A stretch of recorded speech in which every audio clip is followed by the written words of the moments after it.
Jadi temen-temen di sini ya ada yang nanyakin gua pas gua nge-live ya, nanyakin bang SBMA gimana ya?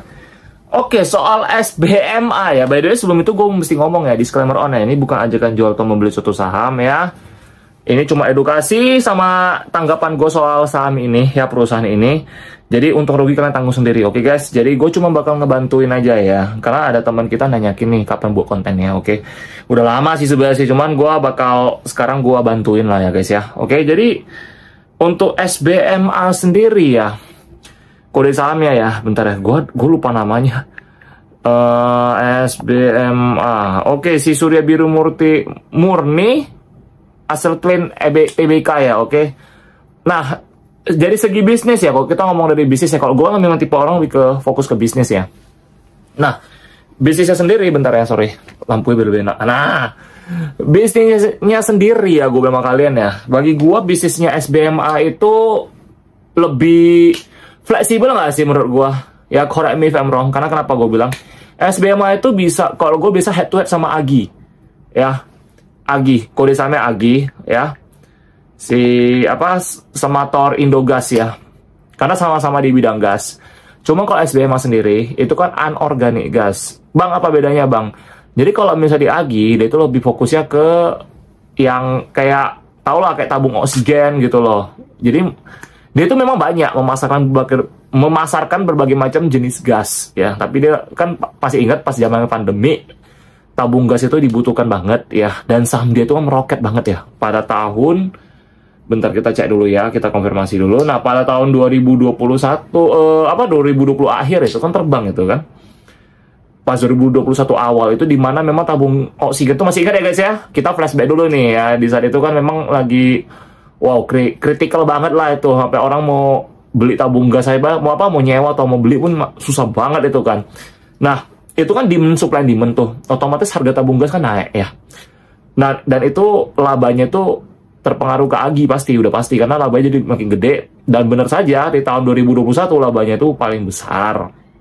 Oke guys, jadi bang, kalau SBMA gimana? Nah, kalau SBMA sendiri, dia itu kan lebih banyak. Anorganik itu bisa oksigen, bisa migas, banyak cuy. Migas dia juga ada ngurus loh. Jadi SBMA itu lebih banyak proyeknya ya. Jadi dia tuh nggak ada fokus. SBMA itu bisa kemana-mana yang berhubungan dengan macam jenis-jenis gas ya. Oke, jadi banyak banget ya. Dan kalau dari segi bisnis gue lebih suka yang lebih multiple tipenya. Kenapa? Karena gue mikir kayak gini, bisnisnya itu bisa dikembangkan ya. Kita let's say nih, kalau misalkan nih kayak SBMA dia punya banyak faktor ya, kayak bisnisnya banyak banget ya, kayak divisinya gitu. Karena kok let's say bisnis gas yang pertama ini ada something happen di luar gitu loh, dimana harganya melonjak, otomatis kan laba dia bisa naik. Jadi dia itu kayak win-win solution gitu loh. Nah, sedangkan Agi sendiri kalau menurut gua ya, gasnya itu nggak begitu banyak jenisnya gitu loh. Makanya kenapa? Tapi kan dia tetap ada oksigen ya. Ya SBMA juga ada oksigen juga. Ya jadi dua. Makanya gue tuh selalu head to head sama itu. Nah, jadi kalau nanya gue bang, apakah SBMA bagus? Lebih bagus daripada Agi? Kalau menurut gue ya, dua perusahaan ini ya, mereka tuh mereka punya specialty ya, mereka punya the best side ya. Oke, jadi gue tuh nggak bisa bilang mana bagus, tapi dua-duanya ini produknya sangat dibutuhkan ya, mau di industri kesehatan atau di industri migas ya, itu banyak lah ya.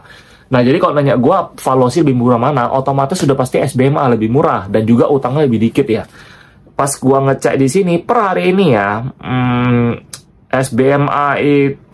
SBMA itu, by the way, ini tanggal berapa ya? Gue lupa pula nih tanggal berapa gue ngerekam ini. Bentar gue cek tanggal dulu. Oh, tanggal 16 April soalnya. Oke, tanggal 16 April sendiri, SBMA itu kan laporan keuangannya rugi ya. Yang gue ingat rugi ya. Ini salah satu perusahaan yang gue watchlist juga sih, karena secara valuasi murah ya, dan gue suka bisnis seperti ini. Oke, market cap-nya cuma 157 miliar ya, dan net profit-nya cuma 4 miliar ya. Itu kecil banget ya, karena memang kita ngerti ini kan saham yang baru IPO di tahun 2021 ya, jadi butuh waktu ya. Jadi kok nanya gue apakah dia bisa stabil, bisa-bisa aja sih, tergantung GCG. Kan balik lagi kita ke fondasi awal, yaitu apa GCG. Kalian harus ngerti GCG gimana dulu cara kerjanya. Nah, kalau untuk SBMA sendiri, karena gue masih belum beli dan gue masih belum telusuri lebih dalam lagi. Jadi untuk GCG gue masih belum tahu guys ya. Cuma kalau yang teman-teman nanyakin gue secara bisnis, bagi gue bisnisnya bagus. Tergantung cara GCG untuk memaksimalkan sistem bisnis mereka ya. Nah, secara valuasi itu lebih murah ya di industri di bidangnya ya.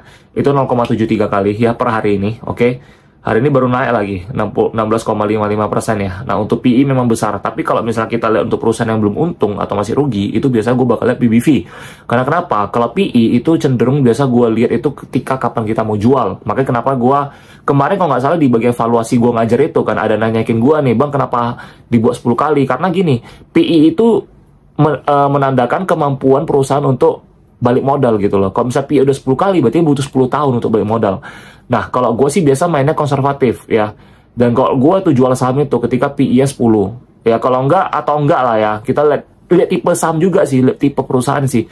Terkadang gue lihat PBV, terkadang gue lihat PE kalau mau jual gitu loh. Kalau PBV udah nyentuh 1, gue udah mulai jual, nyicil jual gitu ya. Tapi tergantung juga perusahaannya apa dulu nih gitu loh. Kalau misalnya memang labanya agak kurang bagus, tapi tiba-tiba bisa dihajar sampai PBV di atas 1, itu bisa gue udah jual. Karena kenapa?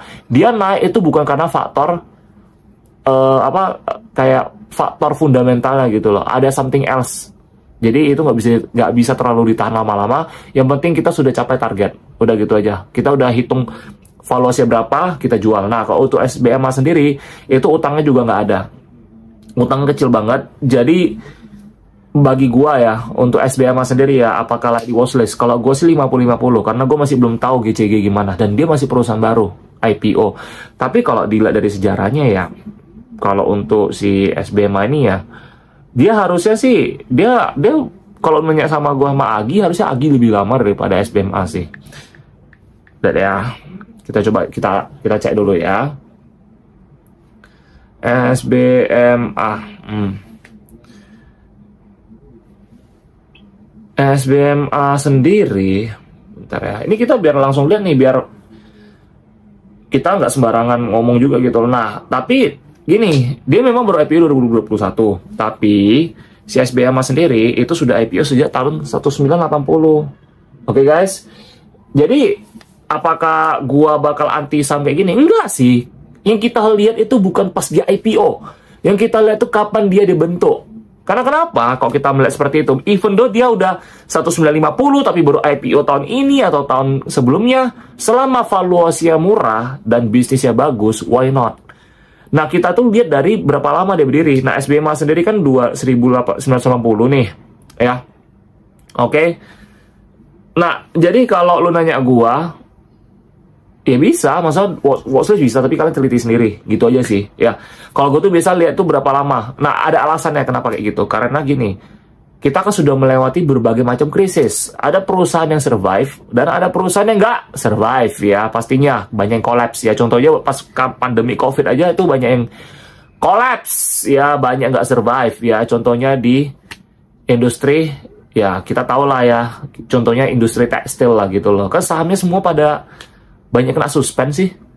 Nah, banyak itu contoh kayak Sril, kayak PBRS, kena PKPU gitu kan. Itu jujur gue agak, padahal itu perusahaan bagus loh, gue kasihan cuy gitu loh. Jadi kita dari sana bisa ngerti gitu loh, perusahaan itu lu nggak mau tahu lu seberapa gede. Yang kita tahu Sril sama PBRS itu kan perusahaan gede ya, algojonya lah di bidang tekstil gitu loh, memang ujung tombak, tapi bisa menghadapi rintangan seperti itu. Jadi nggak ada yang kayak apa ya, nothing impossible gitu, apapun bisa terjadi. Jadi kalian mesti ngerti pintar-pintar sendiri, lihat saham gimana gitu loh ya. Jadi tanggapan gue sih seperti itu ya soal SBMA ini ya. Jadi gue nyebut-nyebut kayak ambil contoh-contoh saham-saham seperti yang lain itu buat kalian lebih ngerti aja gitu loh ya. Nah, SBMA sendiri kan proyeknya juga banyak gitu loh.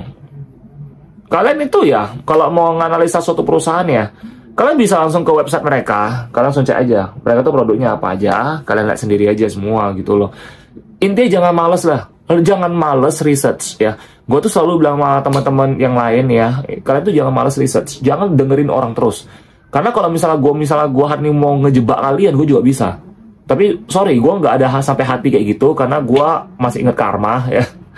Oke, dan memang fokus tujuan gue tuh untuk sharing dan edukasi sih ya. Jadi biar kalian tahu. Makanya gue bilang gue selalu ngomong, selalu disclaimer on, correct me if I'm wrong. Karena gue mau belajar dari kalian juga ya. Jadi dan ini bukan ajakan jual membeli suatu saham juga. Gue nggak pernah suruh orang beli saham tertentu. Kecuali kalian nanya gue bukan tahu.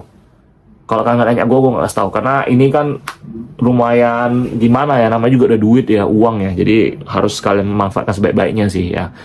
Oke. Nah terus kemarin ada yang nanya gue valuasinya berapa SBMA ya. SBMA sendiri gue belum hitung valuasinya berapa. Yang pasti itu pasti 200-an aja sih, nggak gitu gede sih.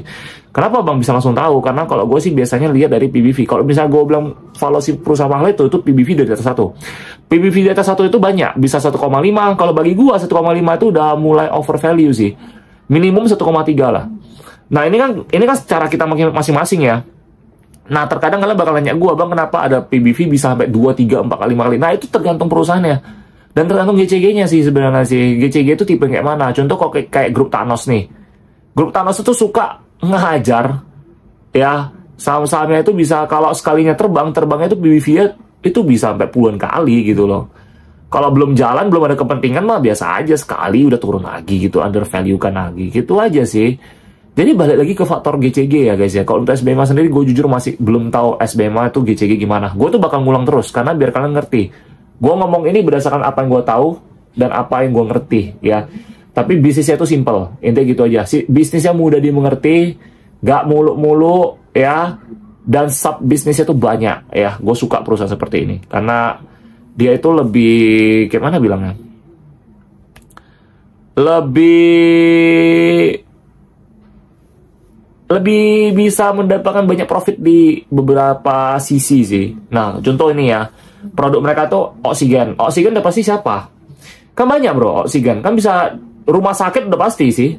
Rumah sakit karena butuh tabung gas oksigen. Nah, oksigen bisa apa lagi nih? Ini correct me if I'm wrong ya. Oksigen tuh banyak banget bisa dipakai ya. Selain untuk medis, kesehatan. Gue nggak tahu ini ada hubungannya nggak ya. Kalau misalnya tambak-tambak ikan, akuarium besar gitu, mereka butuh oksigen kan. Suplai oksigennya dari mana gitu loh untuk akuarium gede-gede gitu loh. Nah, gue mikirnya di sana juga sih oksigen sih, karena oksigen juga tuh ada nitrogen, ada helium di sini. Nah, ada helium produknya. Jadi kalian dari sini kalian udah bisa lihat semua ya guys ya. Di website mereka kalian bisa langsung datang aja dari sini sih. Kalian cuman yang gue kasih saran ya kalau mau lihat perusahaan seperti ini ya. Kalau kalian nengok produknya, kalian udah tahu nih produknya apa aja, kalian research. Helium buat apa? Helium itu balon. Simpel kan? Biasa tuh balon itu helium itu. Jadi itu kayak gas pompa balon atau apa gitu, itu gas helium. Oksigen, nitrogen buat apa? Gitu loh. Nitrogen kalau nggak salah cairan yang buat beku ya. Kalau nggak salah iya ya, N2 ya. Gua udah lupa ini sih lebih ke kimia ya. Kelas-kelas zaman-zaman sekolah kimia ya. Nah, jadi kalian bisa flashback lagi gitu loh. Argon buat apa? Mix gas itu buat apa? Mix gas gitu loh. Ya. Di sini juga ada kliennya siapa-siapa aja kan kalian bisa lihat. Nah, kliennya siapa-siapa aja. Nah, Petrosi, ABMM kan ada. Jadi Pertamina juga ada. Elnusa juga ada. Elsa, kode saham Elsa ya. Oke. Gampang kan, simple kan, kayak gini juga udah tahu sistem bisnisnya gimana gitu loh. So, make it simple guys. Jangan terlalu fokus sama harga. Apakah gue tadi ada ngomong soal harga? Enggak kan. Jadi gue tuh lebih ke bisnis. Jadi kalian tuh, gue tetap mau ngarahin kalian untuk berpikir seperti ini. Ya, kita mikir bareng gitu loh. Karena gue mau kalian,